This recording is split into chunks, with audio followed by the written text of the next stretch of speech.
All right, good evening. Let's try that again. Good evening. Good evening. I should stick with the Lord be with you. That works better. Probably on a number of levels it works better. So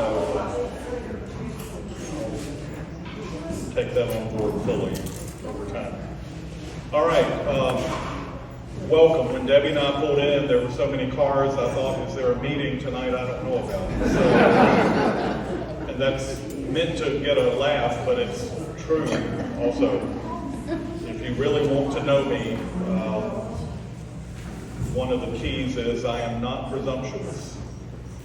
So it was delightful to see such a promising look in the parking lot. I'm glad that's come to fruition tonight. So some of you are here for the first time. A warm welcome. I'm Joel Huffstetler, the pastor here, and so very happy you all are with us. I hope to meet all of you if I haven't met you yet. Before we go any further, let's please thank John and Sarah Muth for our... Y'all please just go ahead and stand up.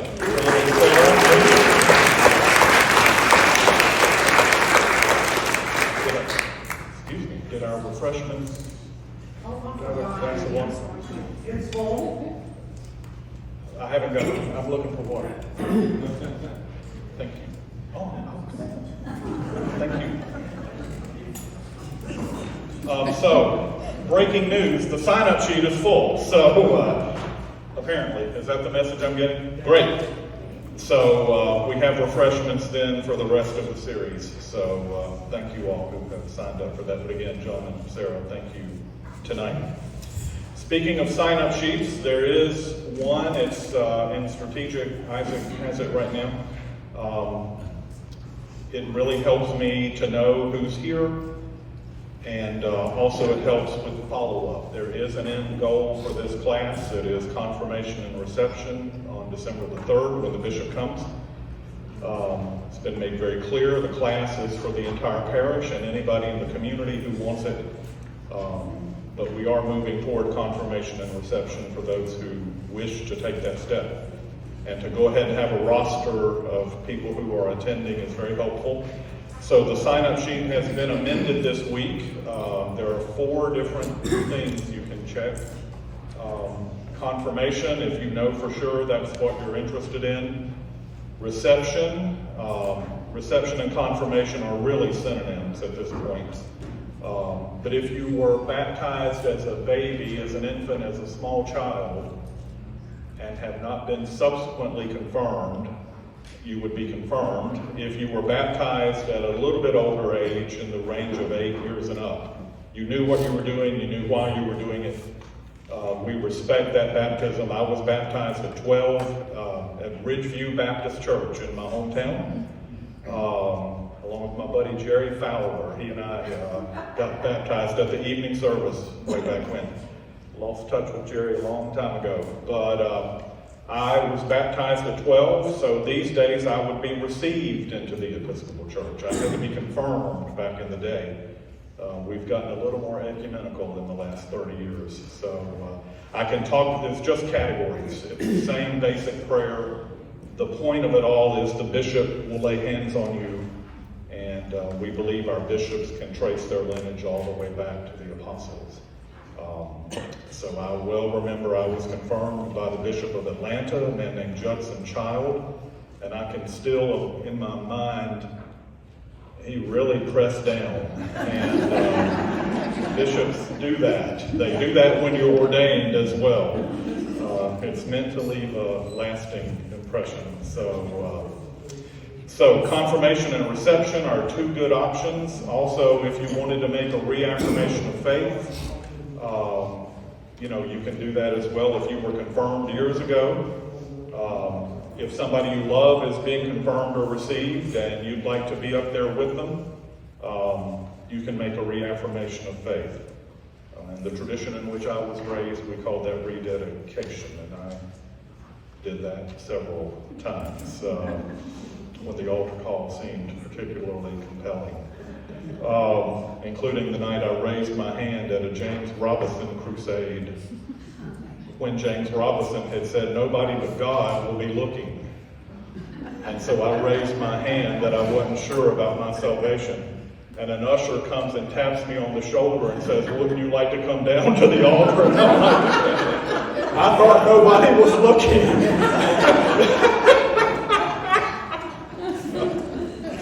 That was at Ashbrook High School in Gastonia, North Carolina. So thought there might be a pretty girl or two in the audience. I ended up rededicating my life after an usher was looking during the "everybody close your eyes" phase.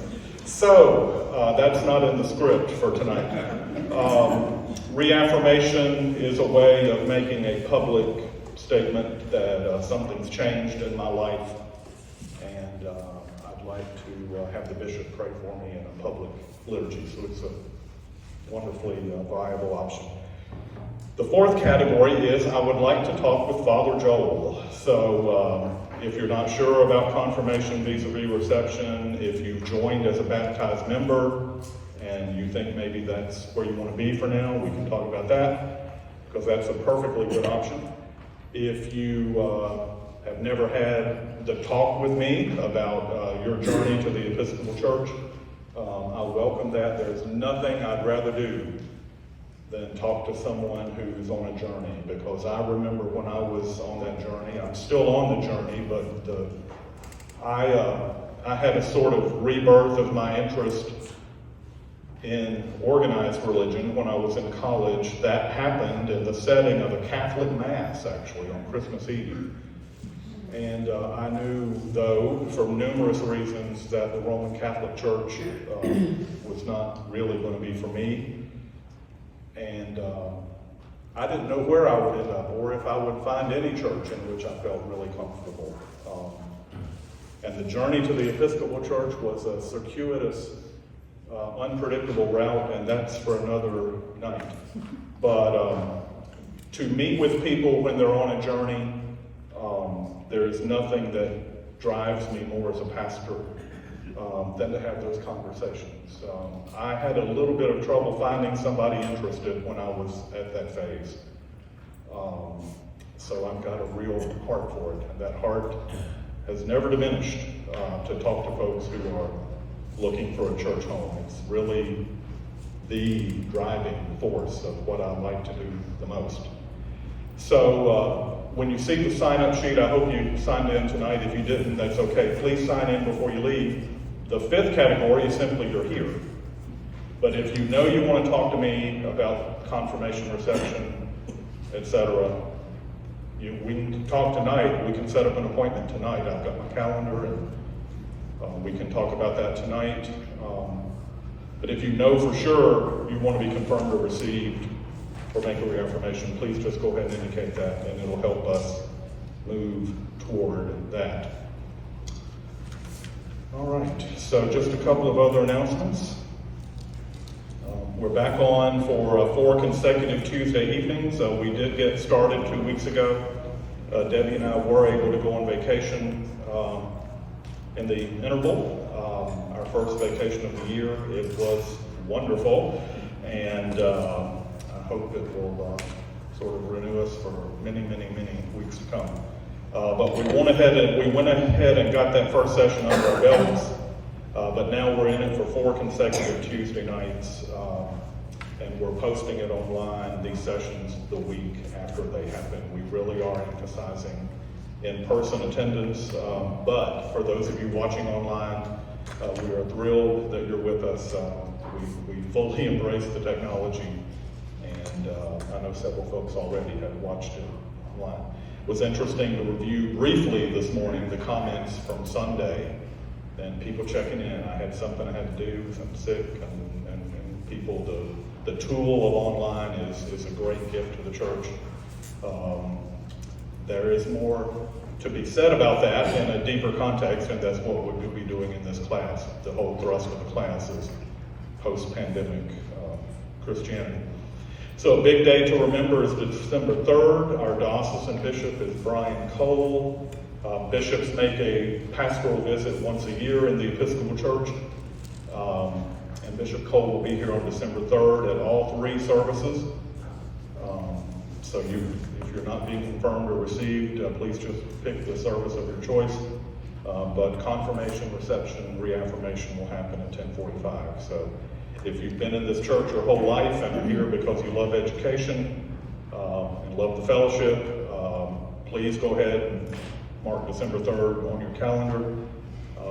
But certainly if you're thinking about being confirmed or received, please go ahead and put December 3rd on your calendar. Okay, I told you the first opening session, if I ever start a class without prayer, it's a mistake. So I'd like to offer a prayer for the right use of God's gift from the prayer book. Let us pray.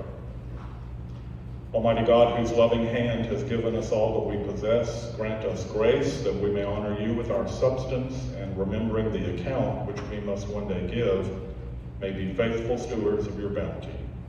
Through Jesus Christ our Lord. Amen. Amen. All right.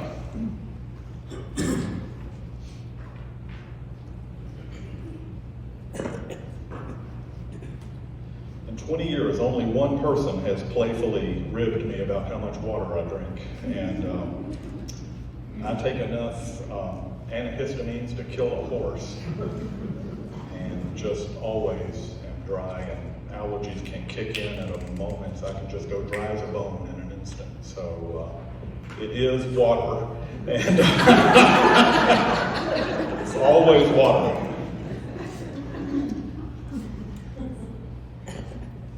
So I knew a priest named Henry Burton. This isn't on the script either. Henry was a very mature priest when I knew him. He started out as a very young priest. And at the last minute on a Sunday morning, the rector said, "I just really don't feel great today. Why don't you get up there and preach?" Just out of nowhere.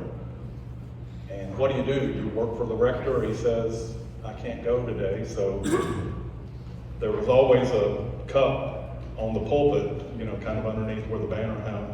And Henry, on the spur of the moment, ends up preaching, and about halfway through the sermon, reaches for the cup and realizes that's not water. So there are such stories out there,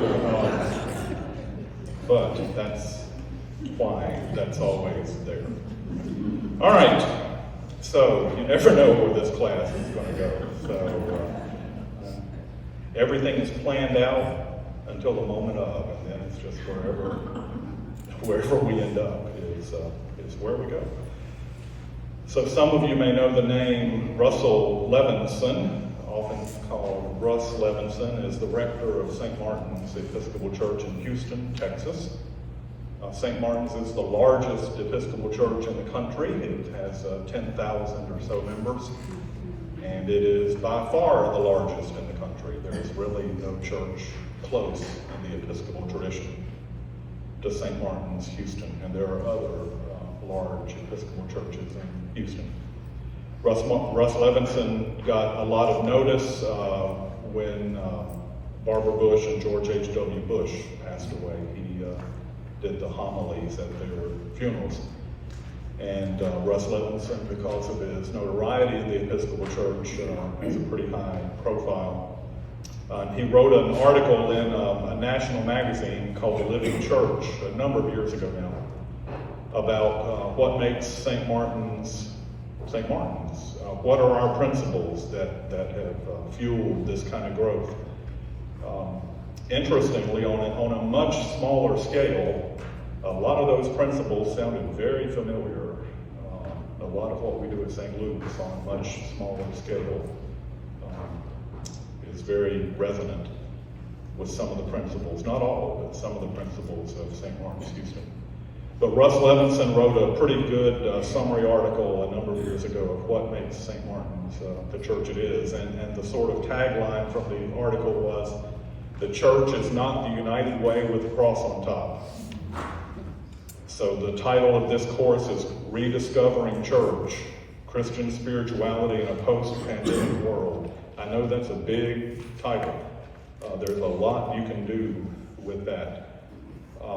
One of the things we have to look at as the church moves forward, and church here with a capital C, is in an increasingly secular culture, how does the church maintain relevance in that changing culture? And it is changing every day, as we know. But how do we stay true to the essential mission of the church, which is worship and prayer? And so I've got United Way in a sort of different colored ink on my copy. The United Way is vital to local communities. Vital. In my younger years in Canton, I actually was the county chairperson twice for the United Way Drive.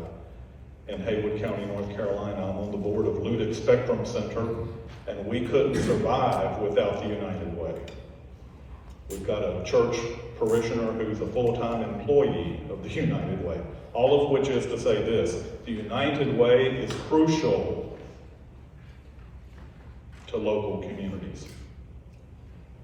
But the church isn't the United Way with cross on top. The church maintains a more nuanced, essential purpose. And if we aren't careful, we, the church, capital C, we can end up unwittingly, or in some cases, I think wittingly, thinking that the more we offer, the more chance we have of surviving. But if what we're offering isn't really germane to the essential mission of the church, then we run the risk, if we aren't careful, of becoming a social service agency. As essential as those are, though, that's not the purpose of the church ultimately. And so I offer the tagline to you. It obviously stuck in my head. This article is years old now. The church is not the United Way with cross on top. We do have a different ultimate purpose, though obviously the crossover is clear, and certainly one can obviously benefit the other.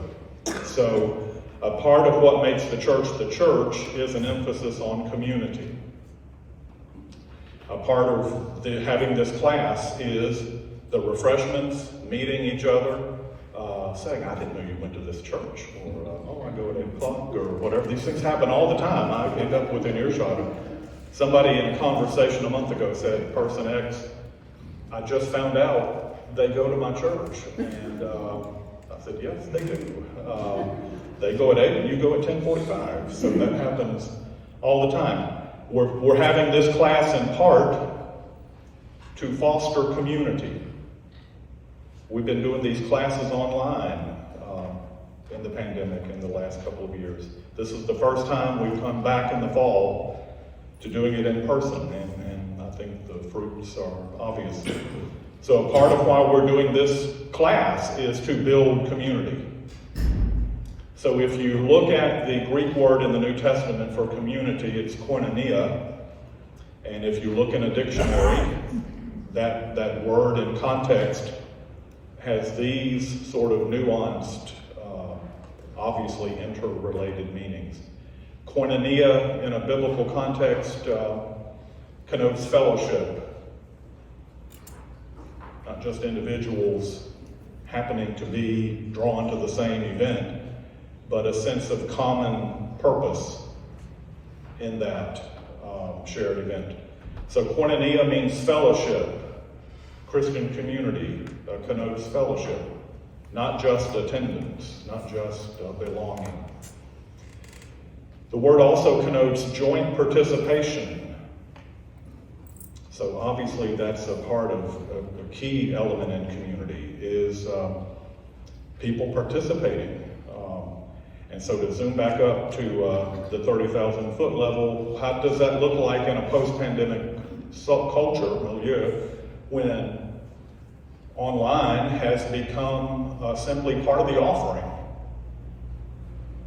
And how do we still encourage joint participation when not all of us participate in the same genre? If because of health or location or choice in some cases. And it is in some cases a choice. I choose to worship online. That's a valid choice. It's a different challenge, though, going forward. How do we still encourage joint participation if we're not all together anymore in a physical setting? And koinonia in the New Testament also connotes partnership. We're all in this together. New members and longtime members. People who come at 8 o'clock, people who come at 10:45, people who come on Thursday, people who watch online now and worship online. I always have to be careful about saying watch means watch, but people are worshiping with us online. How do we, going forward, we St. Luke's and we the church writ large, how do we maintain a sense of unity if we don't see each other physically? Or if we lock in because we have certain liturgical preference or simply the time of day, we choose a certain set of worship services. If we always come at 8, if we always come at 9:30, if we always come at 10:45, etc., and we don't see others, if we don't come to events like this, then we don't know we're in joint partnership with each other if we don't know each other as a member of the church. And so, in a post-pandemic world, maintaining a sense of parish unity, while at the same time fully embracing what the technology brings to us in a positive way. We just haven't done this before as the church universal. There were a few outliers who were doing online before the pandemic, but most of us knew pre-pandemic that it would provide us, at least in some cases, a disincentive to in-person attendance. And it has. We were right. What many of us, myself included, didn't see was the potential, though, that the gains of no longer being bound by geography, the gains would outweigh the losses. And I absolutely 100% affirm that online is here to stay, and the gains far outweigh the losses. But there are losses. We had a perfectly rocking 3 set of services on Sunday. I thought the spirit was great. Energy was high. It worked for me. I hope it did for you. We were 57 people down Sunday from our pre-pandemic average. Pre-pandemic, our average attendance was 197. We had 140 people in church Sunday. So that's a difference. 8 o'clock looks a lot like it looked pre-pandemic. There are different people there, but the numbers are largely the same. 9:30 looks about like it looked pre-pandemic. Again, some different people, but the 10:45, when you're up front, there are some gaps in the pews that I'm not used to. We have 3 services on a Sunday because 10, 12, 14 years ago, I'm dating myself, we're pulling out folding chairs once or twice a month. September through May, we had so many people coming. So the 9:30 service was a response to overcrowding. So we have this extraordinary now online community, and it is, for a church our size, it is extraordinary. But it feels different on a Sunday morning when you're not having to say, do you mind would you scoot over? It looks different from up front. I'm not worried about it. I'm not anxious about it. I am aware that though there's more activity in this church now than ever in the last 20 years, that's all I can speak to. There are more plate spinning now than any time in the last 20 years. That does not equate to in-person attendance. And so some people are anxious about that. Some are not anxious, which is a little bit problematic in a different way. I'm non-anxious about it. I'm aware, and this class is about being aware, that coming out of what we've been through the last 2 or 3 years, a lot has changed in church life, and we'll talk more about that over time. So again, a part of this class will be looking at the church writ large, and a part of it will drill down to a granular look at St. Luke's. The other connotation of koinonia in biblical Greek is contribution. If you look it up in a dictionary, which I love dictionaries, we can say it means fellowship or community, but to press, what does that mean? It means fellowship, it means joint participation, it means partnership and contribution. What do you bring to the life of this church? And part of that is presence, it's attendance. If you're physically able and you live within this basic geographic area. But we've got people every week who say hello from Texas or Wisconsin or wherever, or Florida, etc., Liberia. The good bishop, who I'm not sure where he is, who watches us. Yeah, that's the mission field is wider than ever now for churches. But what are the lasting implications for in-person worship and community and the building of community? These are challenges for the church going forward. So a wonderful section of the prayer book is called the Catechism. It's in the back of the Book of Common Prayer. And we'll be dipping into the Catechism at different points throughout this class. We'll be dipping into Scripture, the prayer book, and we'll let the spirit of the moment take us wherever it takes us. So in the Catechism, one of the probing questions is, what is the church? A foundational question. It gets back to the starting comment tonight about the church is not the united way with the cross on top. Then what is it? In its essence, what is the church? And so the prayer book answers the question this way. The church is the community, here's that word again, there is structure to these sessions. We'll riff, but there's structure. The church is the community, we've just been talking about that, of the new covenant. The new covenant of Christ. Forgiveness. Reconciliation. Resurrection.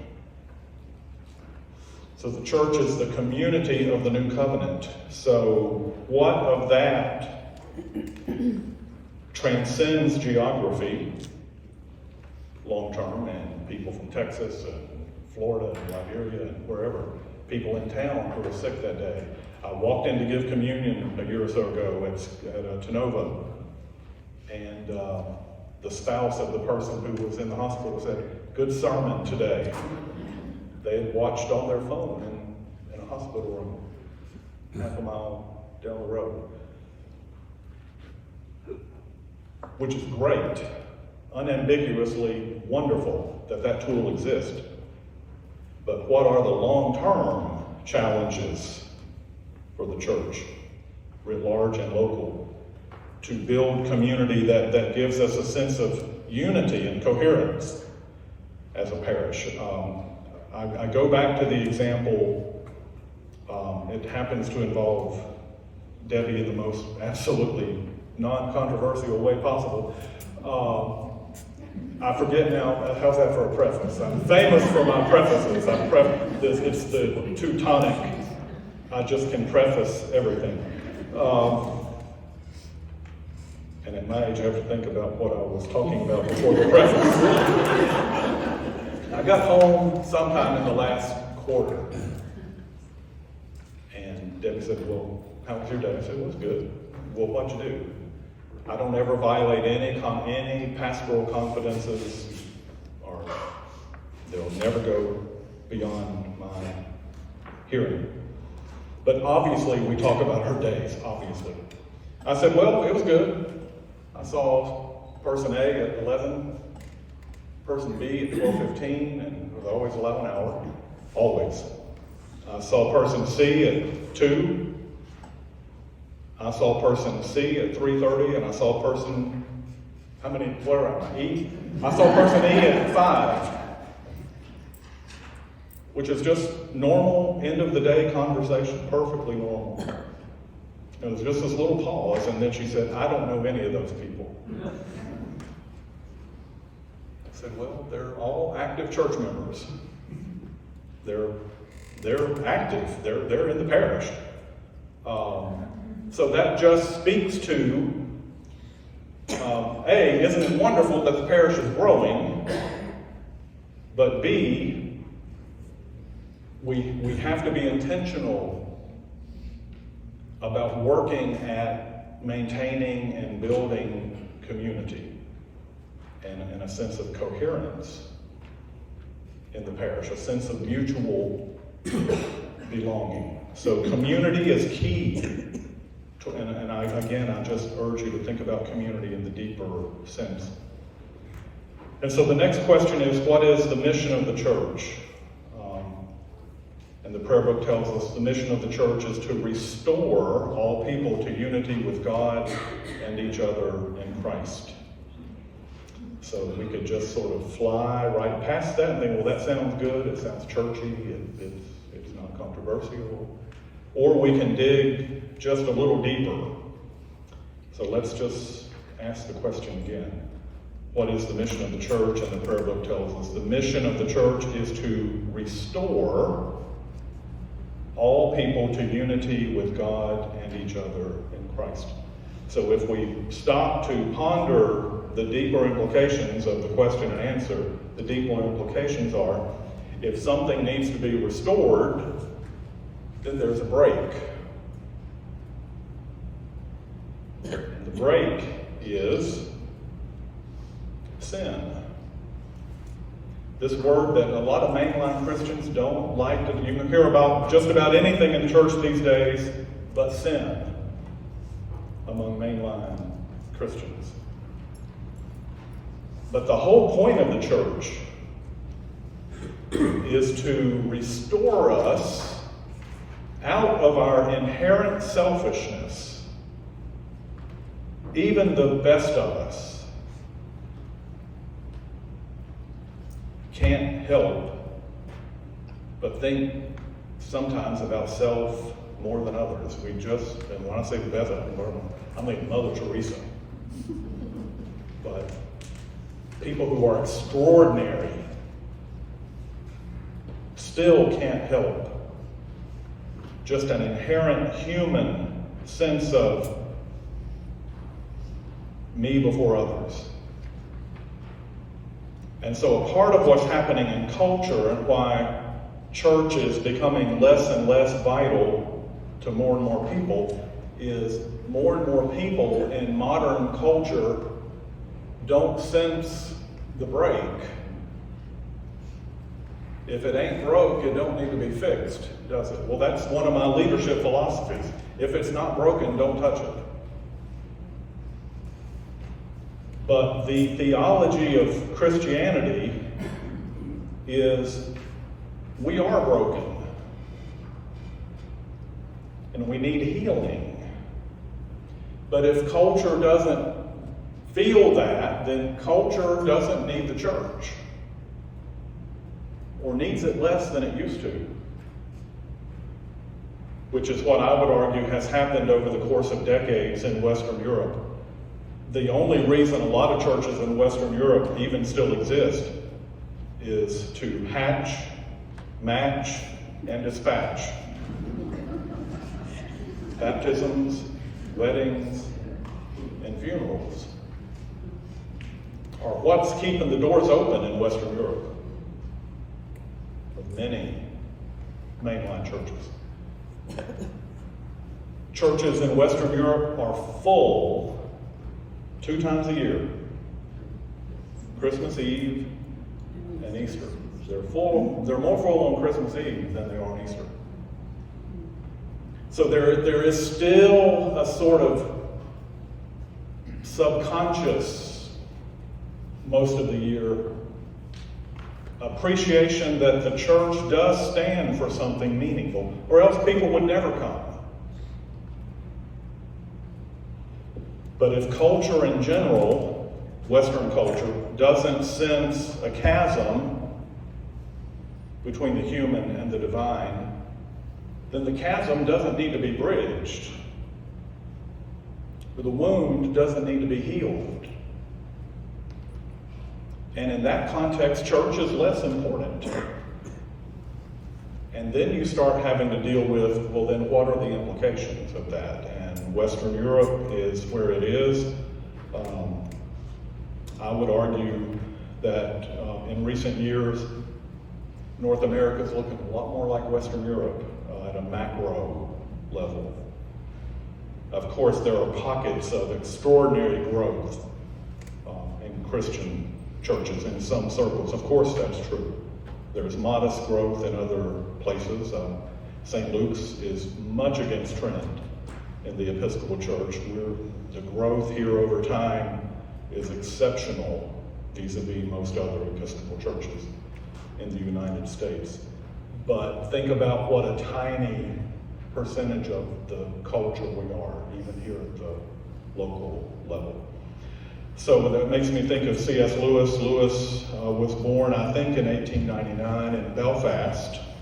Lewis was not English, he was Irish.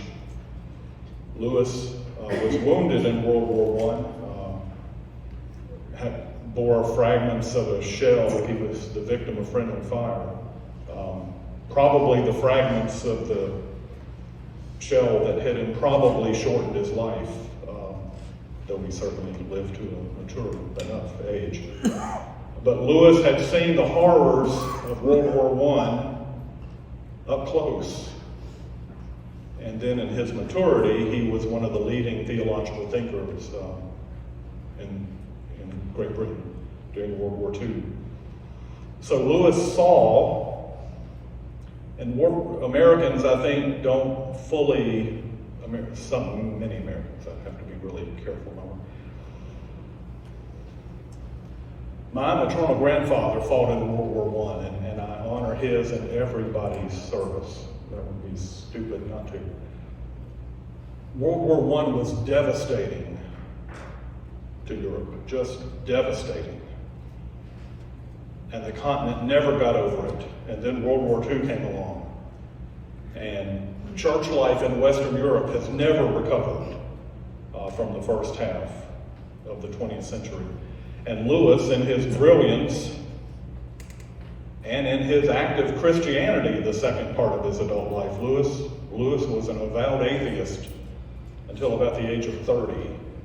Having been baptized an Anglican in his youth, he became an atheist in a quite convicted way. And then Lewis had a conversion experience to theism, and then ultimately Lewis accepted the Christian.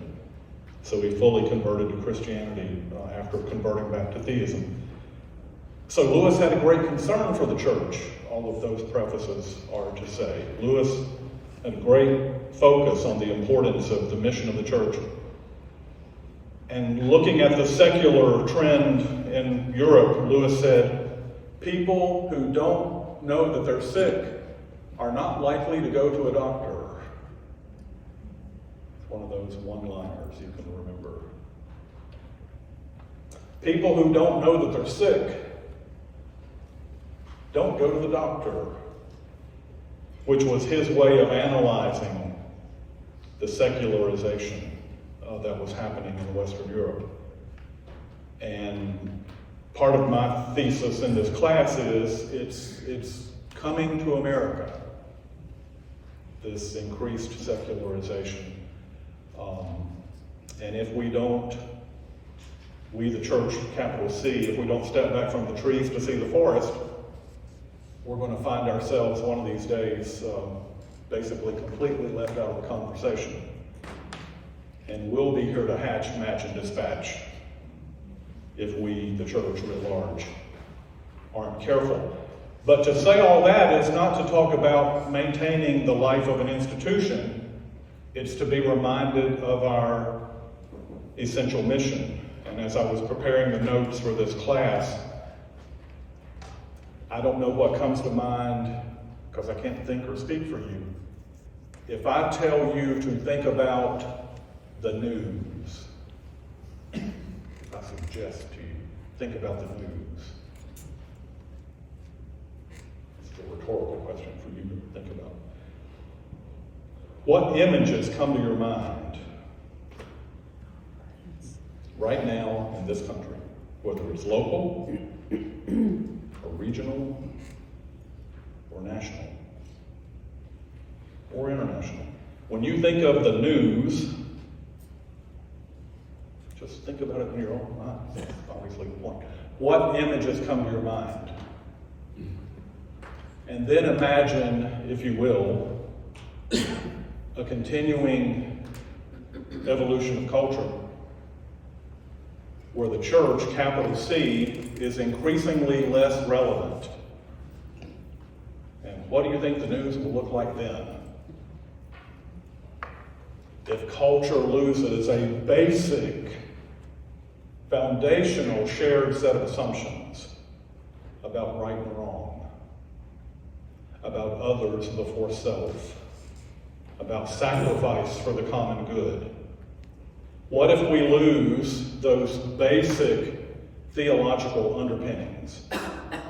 Even if a person isn't active in the church, in all likelihood in this country, if they're a person of any age, they were taught those basic, shared, fundamental assumptions. What happens when those aren't taught anymore? What will the news look like then? So when we talk about church in a post-pandemic world, it's not about keeping a 7-Eleven open. A business is either profitable or it's not. It has a market or it doesn't. And that changes over time. Think about what used to be a go-to retail experience and how many of those places are left. The church isn't a business that we need to keep open because there's just a basic instinct of survival. The church is meant to change people's hearts, to draw them closer to God. I can't think of anything more important to the survival of culture, whether it's a storefront church or a mega church like we've got about a couple miles from here, or a nice little county seat Episcopal Church like St. Luke's, or the good folks across the street all around us. We need them all, I would argue, to give us a sense of meaning in culture, a sense of shared common assumptions about the good of the whole. So when we talk about Christianity and spirituality in a post-pandemic world, there are all kinds of layers we can bring to the discussion, but the foundational layer is, what does a culture look like if the church's role in it is diminished and diminished and diminished over time? Which leads us then to think about, in our local context here in St. Luke's, what's our contribution? What's our contribution to this community? I was so pleased on Sunday. Jim Davis gave the talks about Mission for Ministry, and he talked about the outsized effect that St. Luke's has in this community. He was right. St. Luke's punches way above its weight as far as our involvement in the community. But what else can we do?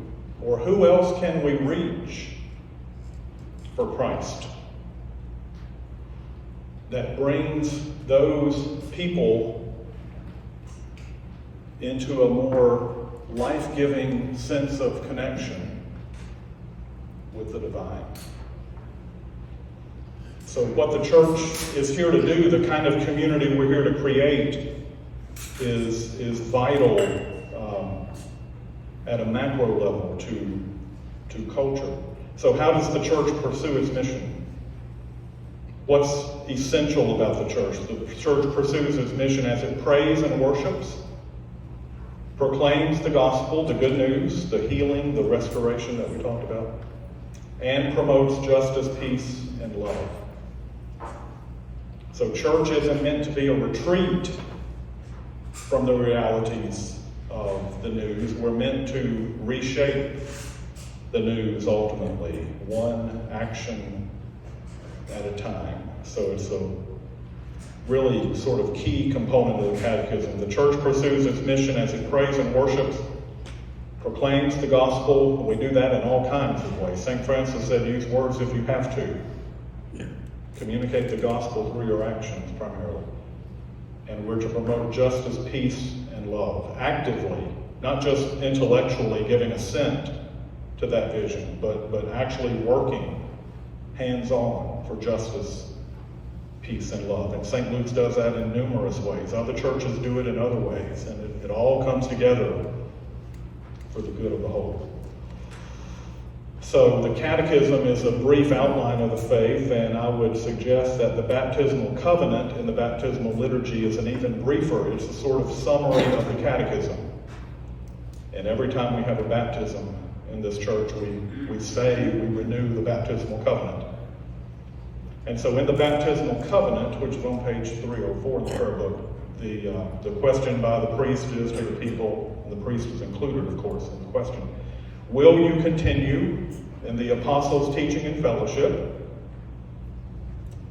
I've got koinonia there, community that we've been talking about. In the breaking of bread, which should be bread, in the breaking of bread, which is communion in our context, and in the prayers. And so just, if you will, just notice how much action there is implied here. How do you continue in the apostles' teaching and fellowship? By Bible study, by Christian education, by taking advantage of online offerings, but an active sense of ongoing prayer and fellowship. The breaking of bread, again, for us means communion. So to have a part in the breaking of bread, we have to be present to get that actual spiritual food that is meant to send us back into the world, recommitted to serve Christ. And in the prayers. And so, again, everything that's being talked about here has an active connotation. I just suggest we go back to the sense of community we talked about earlier. Koinonia, fellowship, joint participation, partnership, and contribution. And so we do get a choice in this, of course. It's in the form of a question, will you continue, etc. And we say in the liturgy, I will with God's help. So that's what the fellowship of a church is meant to be, active participation. We have more ways to do that now than ever. But whether we are primarily online, whether we're in town or somewhere else, and we find St. Luke's as a reference, a resource, how do we build the habits of not just having a connection with the divine, but building on that connection? So one of the ways we do that, and this is a class for people who are fairly new to the church, as well as people who have been here their whole lives. The 8 o'clock service, some of you attend every week, and we're very, very grateful for that. Others of you have never been here at 8 o'clock before. 8 o'clock has anywhere from 30 to 45 people most Sundays. We sing hymns. We sing the opening and closing hymn at 8 o'clock. And have an offertory instrumental piece.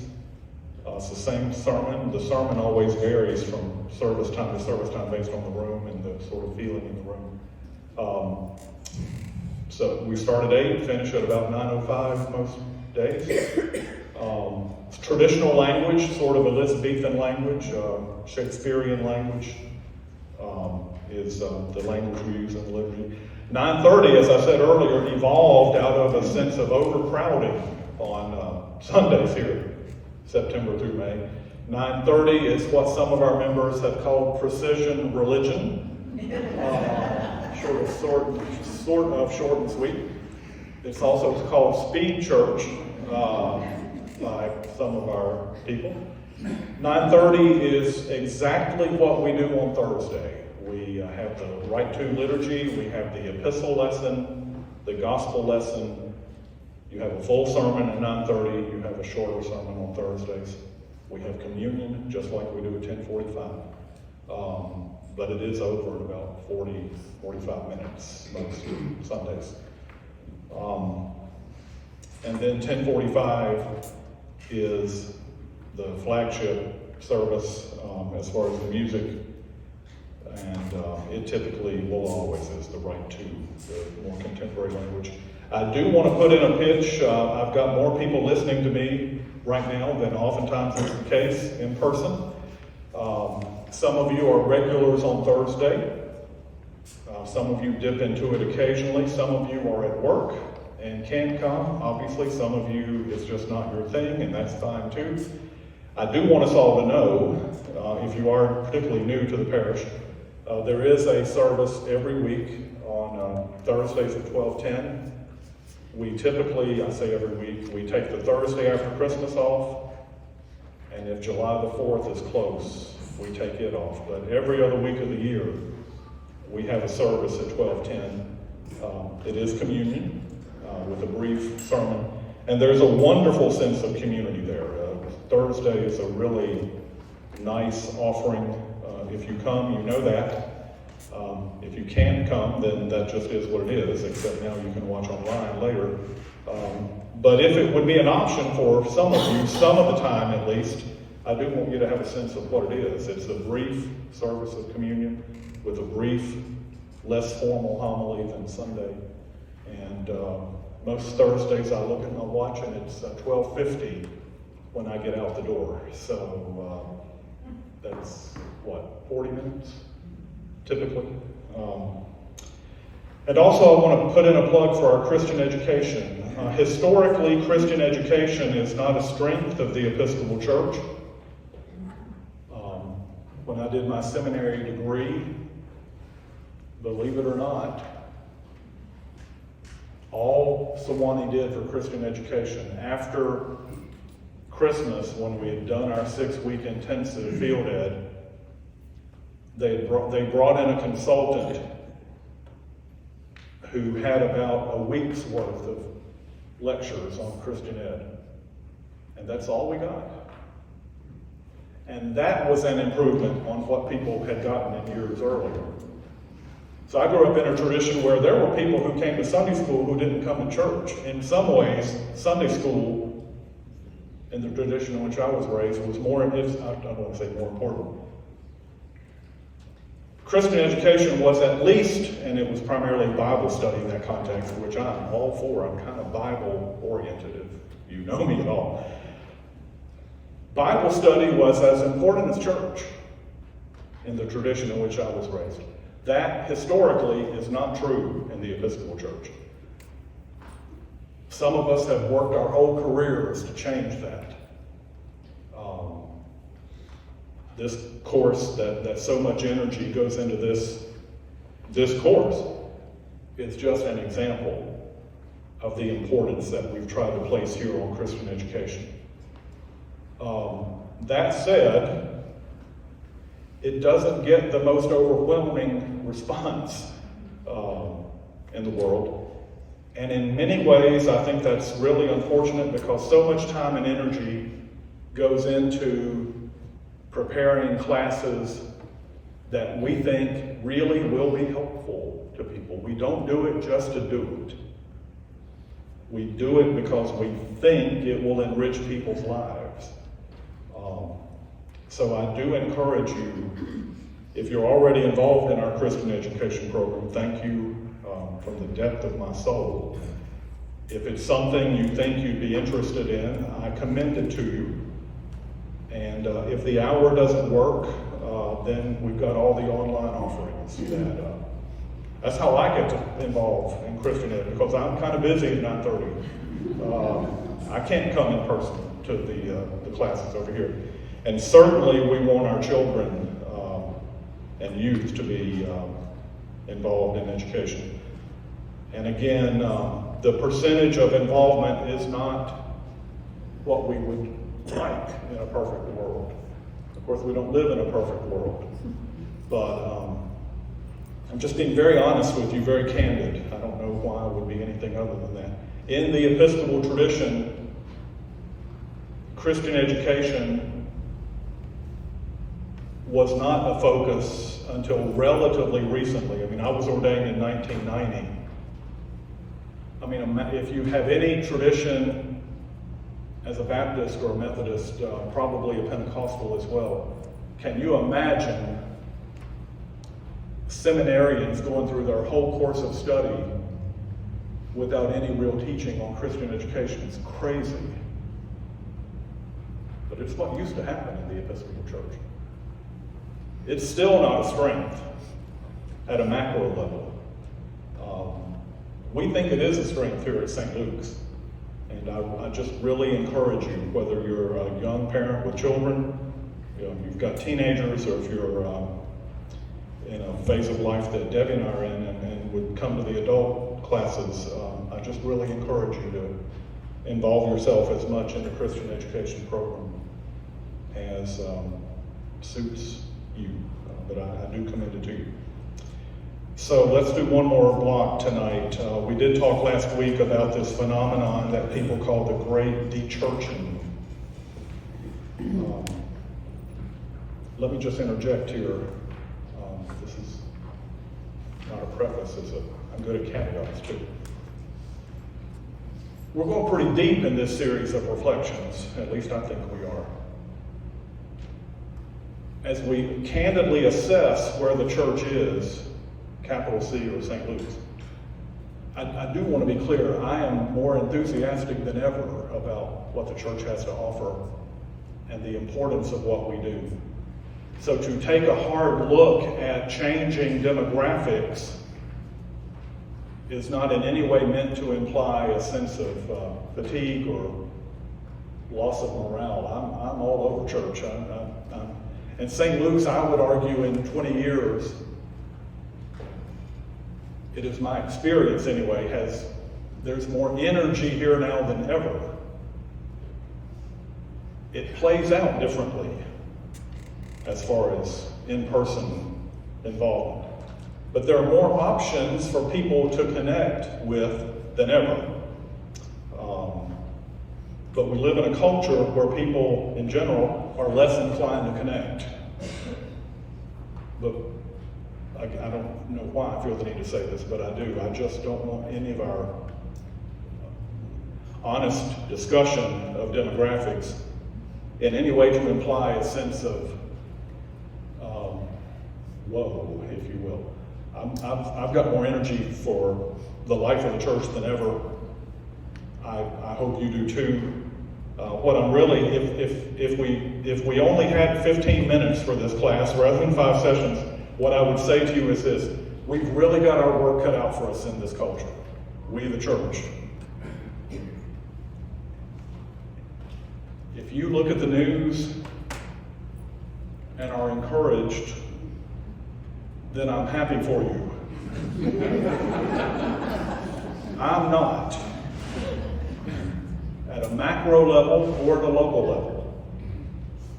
So I think what we've got to offer is more important than ever.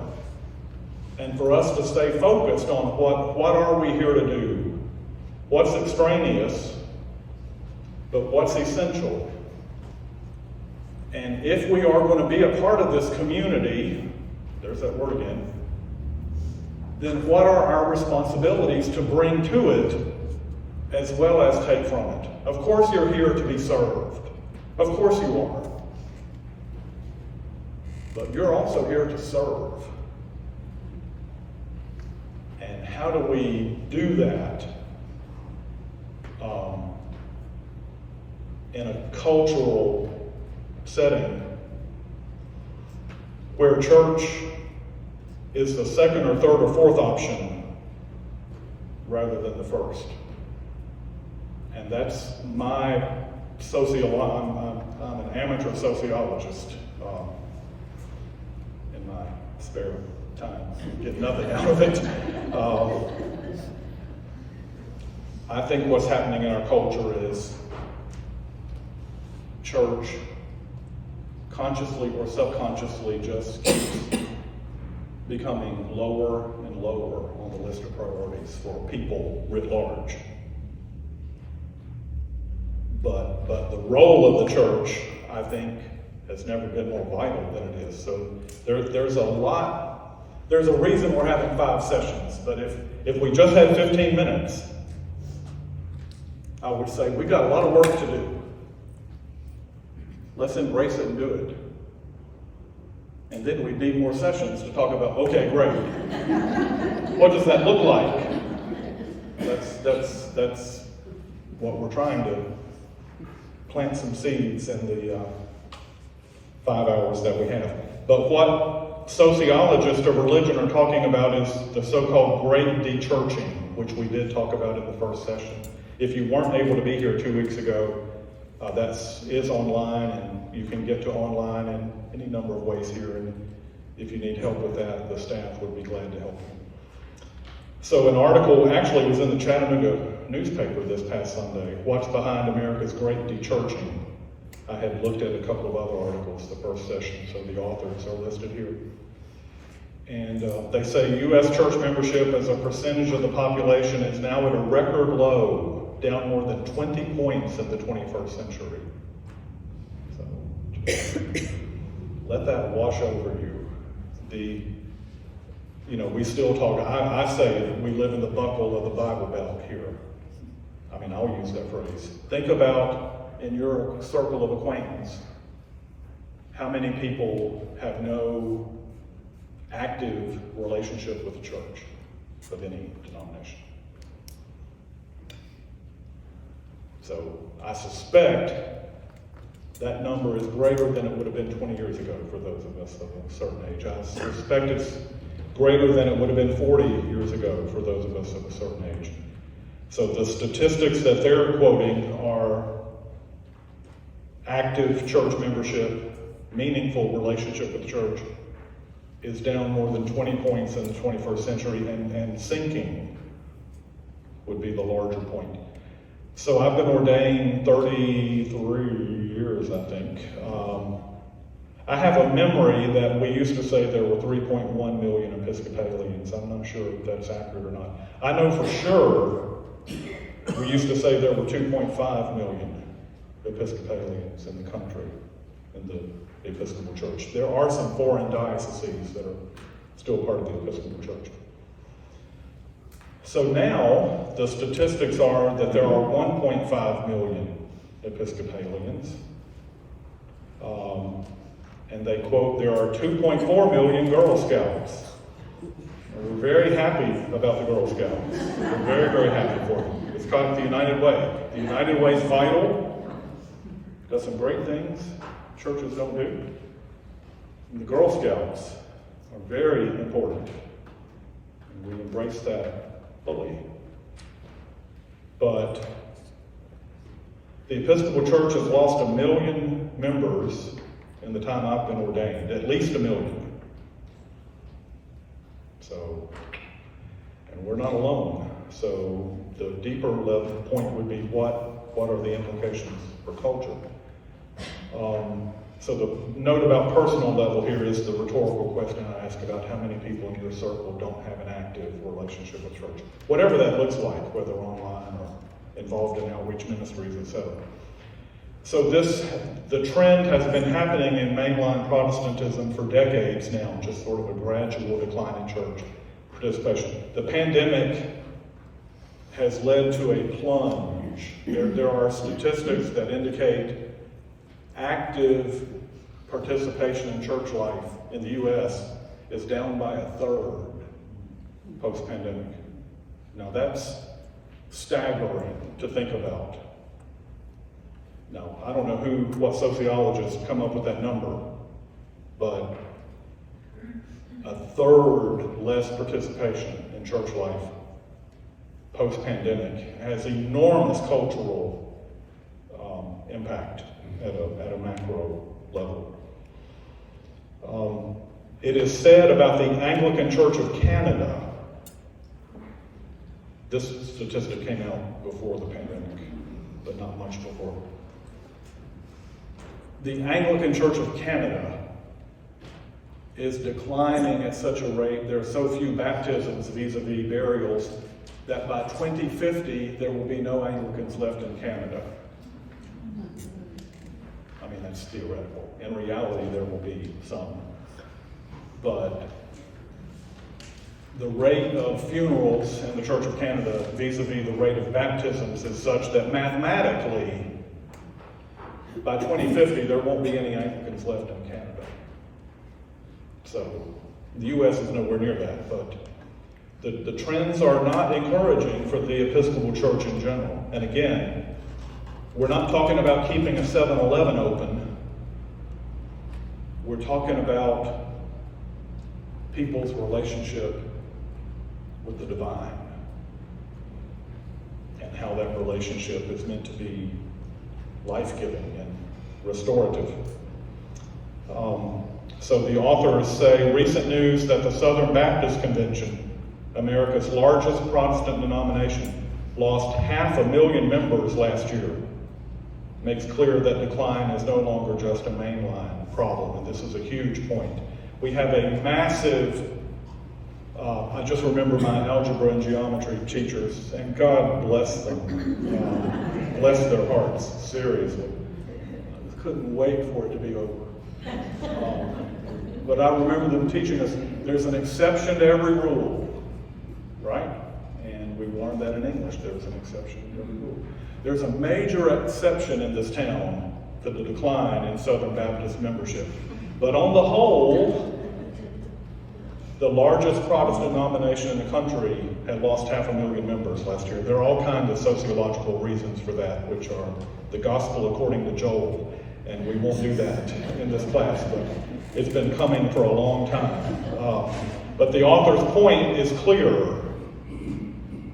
Anymore, it's not just the mainline churches that are declining, it's everybody.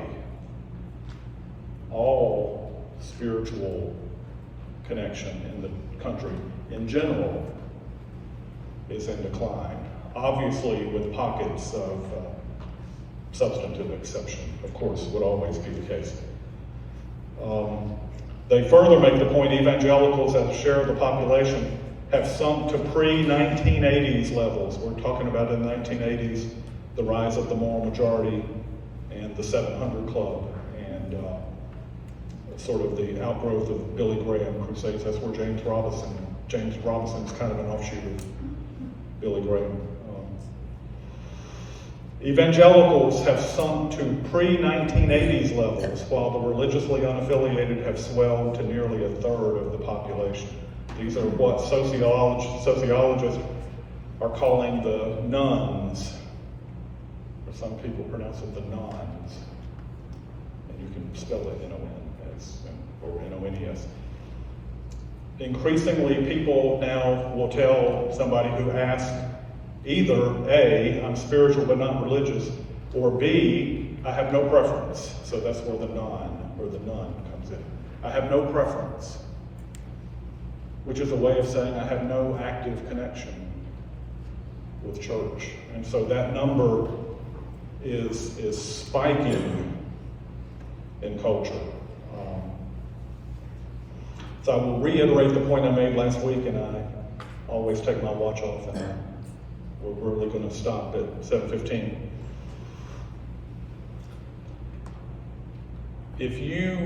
I want to say this very clearly. If you consider yourself spiritual but not religious, I love you as much as I love anybody. And that may be a perfectly viable way of life for you, but you're interested in church or you wouldn't be here. And I'm deeply grateful for your interest. Here's my point. With each generation, it's going to be harder and harder to be spiritual but not religious. Because right now, people who think that that's, and they are what they are, and I affirm that and get it, and love them. I love you. But if you know the story, the Judeo-Christian narrative, then you can fall back on that if you choose not to be actively engaged in church life.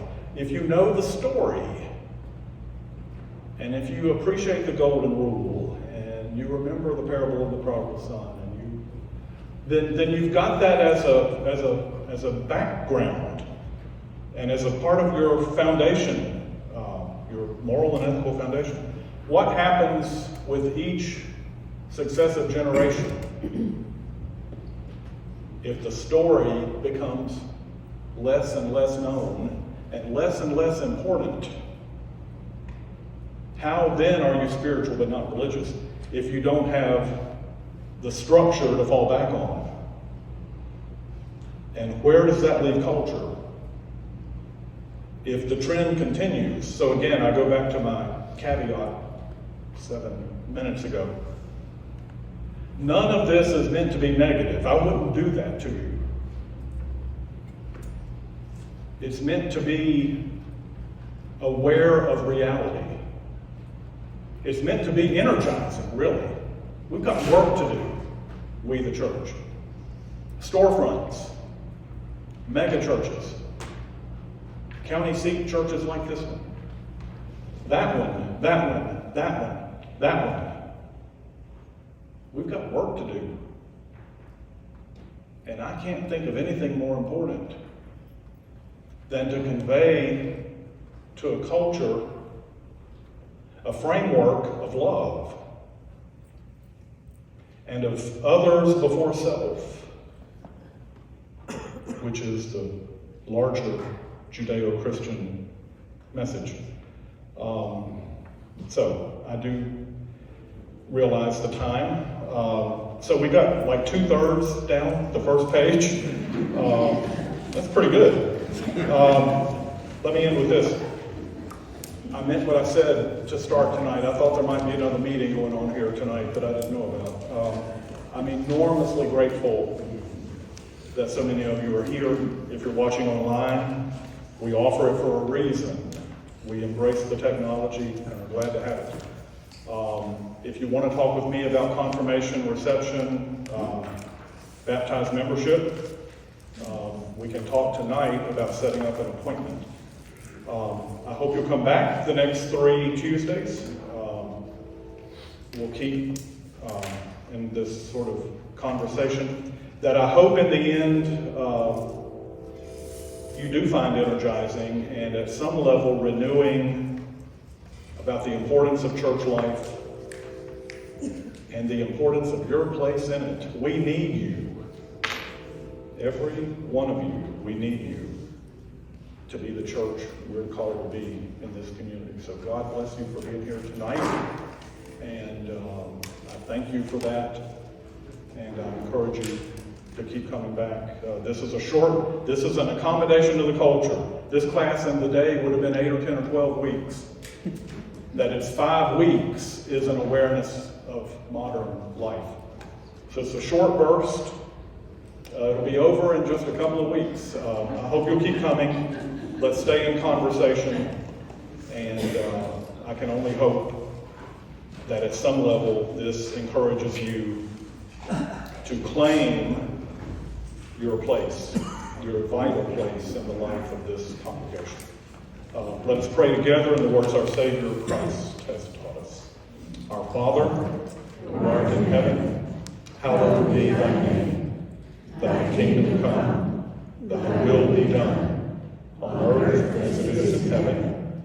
Give us this day our daily bread, and forgive us our trespasses, as we forgive those who trespass against us.